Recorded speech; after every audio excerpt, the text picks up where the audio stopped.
देखिए, इस बात को समझिए, इस सत्य को जानिए। ये सत्य बहुत रहस्यमय है, लेकिन जानना बहुत सरल है। इसे आप विवेक से समझेंगे तो जान सकते हैं।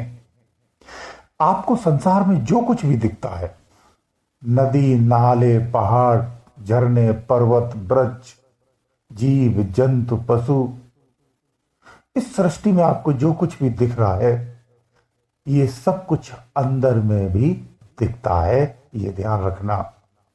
यही सृष्टि सब कुछ अंदर में भी दिखती है।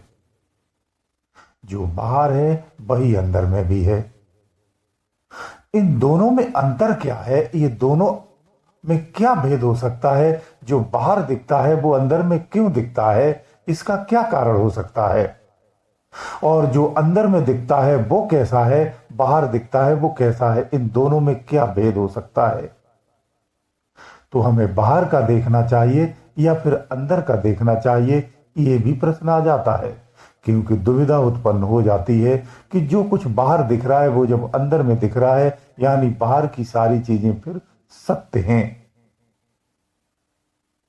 प्रश्न तो यही आता है और ऐसी ही धारणा बनती हुई दिख रही है, लेकिन ऐसा नहीं है। इसे ऐसे समझिए, जो कुछ भी आप में बाहर में दिखता है, जितना भी दिखता है, इसे संत काल्पनिक कहते हैं।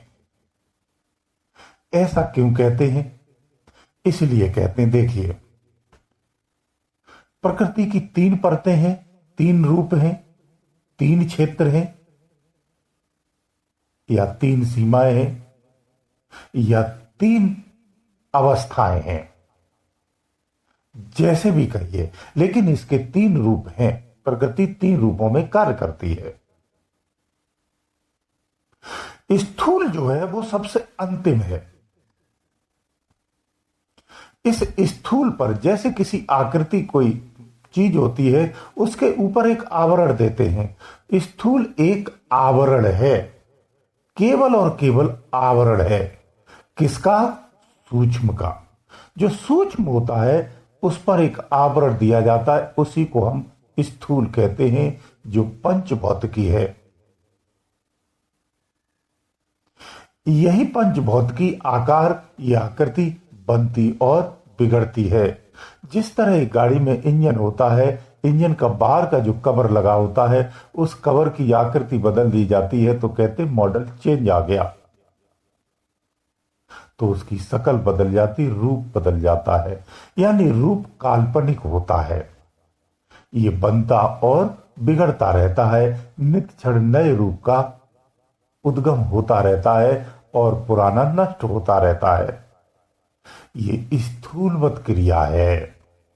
स्थूल में यही परिवर्तन है। इसी को वास्तविक परिवर्तन कहते हैं। इस आवरण में जो आसक्ति रखता है वो अपना इसीलिए पतन कर लेता है। आप किसी खूबसूरत स्त्री पर आकर्षित होते हैं, वो रूप है जो काल्पनिक है। हड्डी, चमड़ी, खाल, उस शरीर का एक एक अंग अन्य स्त्रियों की तरह ही है, कोई भेद नहीं है। किसी पुरुष पर आकर्षित होते हैं तो पुरुष भी वही अंग है जो अन्य शरीरों के हैं, यानी रूप का आकर्षण है। जो रूप का आकर्षण होता है यही भ्रम पैदा करता है, यही पतन के मार्ग पर ले जाता है। रूप बनता और बिगड़ता रहता है। जो आज खूबसूरत है वो कल बदसूरत हो सकता है, हो जाता है। इसलिए इस आसक्ति में नहीं जाना चाहिए। ये जो स्थूलवत सृष्टि है इसे इसीलिए काल्पनिक कहा जाता है, क्योंकि उस स्थूलवत जो सृष्टि है वो स्वरूप है। किसका? स्थूल का। वास्तविक जो रूप है इसके अंदर में छुपा हुआ सूक्ष्म है, उसका ये आवरण है जिसे हम रूप कहते हैं। ये काल्पनिक है, ये अभी है, कुछ समय के बाद बूढ़ा होकर के ये नष्ट हो जाएगा। सूक्ष्म और स्थूल में यही अंतर है।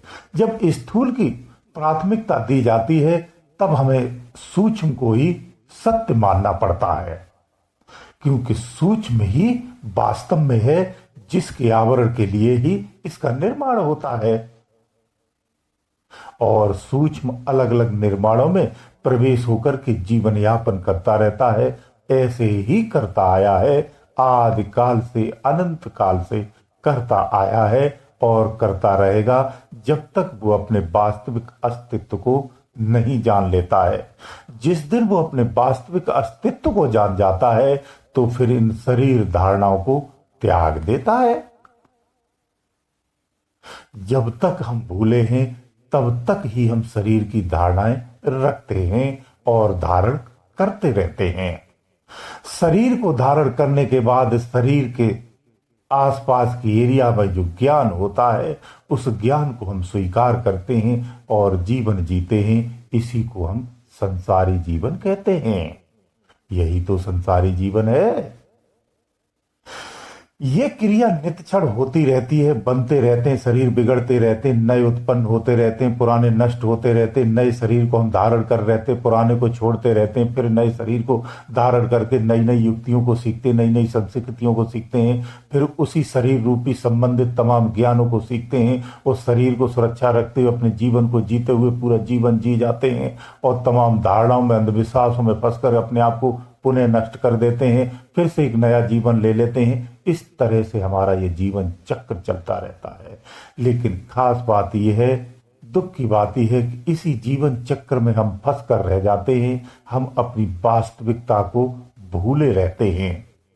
इसी जीवन चक्र में फंसे हुए कर्म करते हुए जब कोई श्रेष्ठ संत या श्रेष्ठ महान मूर्ति मिल जाती है, आपको कहीं से भी, किसी से भी, कैसे भी स्थिति से, परिस्थिति से, घटनाओं से, दुर्घटनाओं से, स्थानों से, कहीं से, दिशाओं से, भ्रम से, कैसे भी, अज्ञानता से, कैसे भी जब सत्य का पता चल जाता है, उसी दिन आप इस क्रम से बाहर हो जाते हैं, स्वयं को निकाल करके अलग कर लेते हैं। तो हम और इस कुचक्र से दूर होने को मुक्ति कहते हैं। यही मुक्ति है। इसी के लिए हमें तमाम उपाय करने होते हैं। तो जो सृष्टि बाहर दिखती है, वही सृष्टि जो अंदर में है वो वास्तविक है, यानी सूक्ष्मवत है।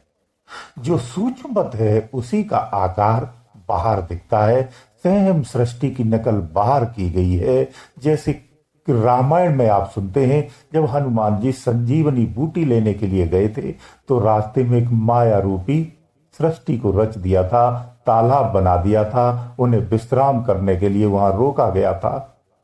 ऐसे ही आपको सतमार्ग पर जाने से रोकने के लिए ही ये सांसारिक व्यवस्था दी गई है और इसमें आपको परमात्मा ने ऐसी व्यवस्था अंदर में दी है कि आप हमें ना भूलें। लेकिन हम सबसे पहले परमात्मा को भूल जाते हैं और संसार के इस मेले में फंस जाते हैं। यहाँ के तमाम खूबसूरत जो आपके खिलौने हैं, आकृतियां हैं, उनमें आसक्त होकर के उन्हीं की गुलामी करने लगते हैं और उन्हीं की इच्छाओं की पूर्ति में लगे रहते हैं। आप उन्हीं की शरणागत हो जाते हैं। आप उन्हीं के लिए ही समर्पित होकर के करने लगते हैं। जीवन भर ऐसे ही गुलामी में जीवन काट देते हैं और स्वयं को नष्ट कर लेते हैं। माँ हर क्षण कहती है, तुम नित में अकेले थे, निज में अकेले हो और अकेले ही जाना है, परंतु हम उसकी आवाज न सुन के अपनी गुलामी में ही जीवन गुजारते हैं। हमें विषयों की गुलामी होती है, संसार की गुलामी करते हैं, वास्तविकता से भिन्न हो जाते हैं।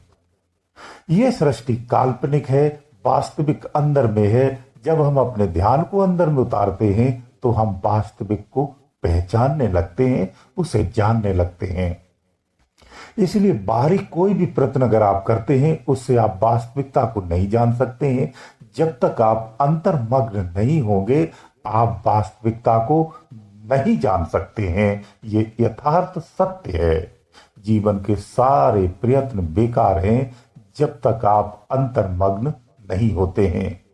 जो साधक स्वयं से खुद में ही खुद का अंतर्मग्न कर लेता है, अपने आप में लय कर लेता है, वही मुक्त होता है, वही परमात्मा को प्राप्त होता है। इसी को हम सदगति कहते हैं। तो जो सृष्टि बाहर दिखती है वही अंदर में है, जो अंदर में है हमें उसे देखना है, हमें उसमें आसक्त होना है। जब हम उसमें आसक्त हो जाते हैं तो हम अपने आप को जान जाते हैं, अपनी पहचान को प्राप्त कर लेते हैं। और स्वयं की पहचान को प्राप्त करना ही इस भव बंधन से छूटना होता है, इस भव चक्र से बाहर निकलना होता है। तो इस वास्तविकता को आपको समझना चाहिए। गुरुदेव दयालु, गुरुदेव दयालु।